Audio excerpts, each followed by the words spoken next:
مسلم league نون کی chief organiser Maryam Nawaz جلسہ عام سے خطاب کرتے ہوئے کہا کہ جتنے ٹھپے شیر پر لگیں گے اتنی ہی تیزی سے مہنگائی کم ہوگی۔ مہر آسم کی رپورٹ۔ مزید کہا کہ اتنی ہی تیزی سے آپ کے بجلی کے بل کم ہوں گے، روٹی کی قیمت کم ہوگی۔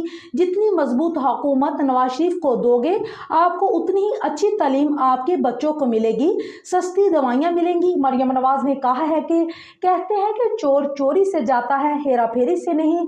کل پرسوں سے بڑا شور مچا ہوا ہے کہ ہمارا انتخابی نشان واپس لے لیا گیا۔ تمہارا انتخابی نشان بلہ نہیں ڈنڈا تھا جو تم نے اپنے ہاتھوں میں پکڑا ہوا تھا۔ چیف آرگنائزر مسلم لیگ نون مریم نواز شریف نے اپنے خطاب کے آغاز پر عوام کی بڑی تعداد دیکھ کر خوشی کا اظہار کرتے ہوئے کہا ہے کہ نواز شریف نے انہیں یہ پیغام دینے کی ہدایت کی تھی کہ وہ اوکارا سے بہت پیار کرتے ہیں اور اوکارا والوں نے بھی ان کے ساتھ ہمیشہ وفا نبھائی ہے۔ کہا کہ اوکارا والوں کو خراب سیاسی موسم میں بھی نون لیگ کا ساتھ نہ چھوڑنے پر سلام پیش کرتی ہوں۔